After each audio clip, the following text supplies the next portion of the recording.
Sir చివరగా చంద్రబాబు నాయుడు అంటేనే ప్రైవేటీకరణ, చంద్రబాబు నాయుడు అంటేనే క్వాంటము, చంద్రబాబు నాయుడు అంటే ఏది టెక్నాలజీ అంటారు.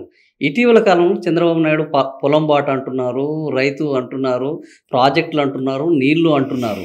సో చంద్రబాబులో ఇది మార్పు వచ్చింది అని ఒకవైపు కనబడుతూనే మళ్ళా మెడికల్ కాలేజీలను ప్రైవేటీకరణ అంటున్నారు. ఈ దాన్ని మనం ప్రైవేటీకరణ వైపు ఉన్నట్టా లేకపోతే మెడికల్ కాలేజీలు ప్రైవేటీకరణని పనికిమాలిన బుద్ధి లేని వివేక శూన్యులు, జ్ఞాన శూన్యులు, విద్యా వివేకం లేని వాళ్ళు మాట్లాడతారండి.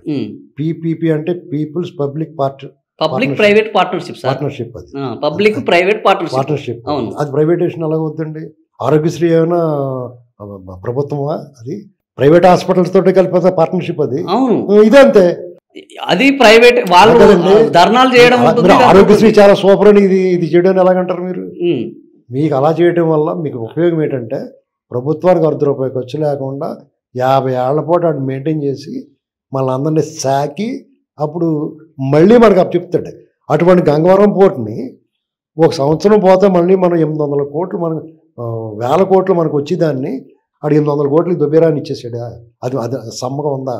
ఈ మేధావులు, బుర్రతిరుగుడు, జబ్బు ఉన్నవాళ్ళు, రోగం ఉన్నవాళ్ళు ఈ మాటలు మాట్లాడితే మనం ప్రచారం చేయాలా? ఒకసారి కళ్ళు తెరిచిన మొండుగోడలు చూపించి హాస్పిటల్ పూర్తి తప్పు ఉందండి. ఎవరిదే? టీడీపీ వాళ్ళది కూడా. అక్కడ మా వాడు 17 తీసుకొచ్చాడు, గోళ్ళు కట్టాడు అంటే సరే 17 తీసుకొచ్చాడు, గోళ్ళు కట్టాడు, 8,000 కోట్లు డబ్బు ఏమైందిరా దీనికి? ఇంత అయింది కదా, మిగతా డబ్బు ఏదైనా అడగాలి. ఎవడి బాబు సొమ్ము దొబ్బేశారా మీరు? ఎవడ ఏదాన్ని కొట్టుకున్నారో, ఎవడింట్లో డంపింగ్ చేశారని అడగాల.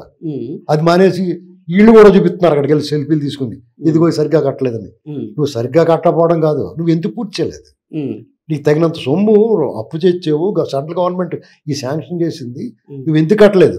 ఆ భూములు సేకరించడానికి నీ వాళ్ళు ఎంత ఇన్సైడర్ ట్రేడింగ్ చేశారు, నీ వాళ్ళకి ఎంతమంది కాంట్రాక్టులకు ఇచ్చావు, నువ్వు ఎంత దొబ్బేసావు, ఇది కదా అడగాల వీళ్ళు. ఇది అడగటంలో వీళ్ళు వైఫల్యం ఉంది. అందుకు వాళ్ళు ఏమంటున్నారు ఇప్పుడు? ప్రైవేటైజేషన్ ఉంది. బుద్ధి జ్ఞానం ఉన్నవాడు ఎవడ విద్యా వైద్యలో పీపీపీ మోడల్ కూడా చేయొద్దు, ఇది ప్రభుత్వం దగ్గర ఉండాలని వెనకటి నుంచి దగ్గర నుంచి సంకనాకి పోవాలి, చెడ్డ పేరు రావాలి కాబట్టి అలాగే చెప్తారు. అన్నీ వింటారు. ఏంటి కమ్యూనిస్టులకి ఏం పని ఉండదండి. ఎందుకంటే కొడవలి సుత్తి మెత్తబడిపోయింది, కొడవలి కొంకుళ్ళు మొండిబారిపోయినాయి, రంగు వెలిసిపోయిందండి వాళ్ళది. మధురెడ్డి ఇలాంటి వాళ్ళు అందరూ వచ్చే సిపిఎం వాళ్ళు జగనన్న జై జగనన్న జై అంటం వల్ల వాళ్ళకి 6 నెలల సావాసం చేత వాళ్ళు వీరు అవుతారు కదా. వీళ్ళు జగన్ పార్టీ 2 వైసీపీ 2 అయిపోయింది, ఆంధ్రప్రదేశ్ సిపిఎం.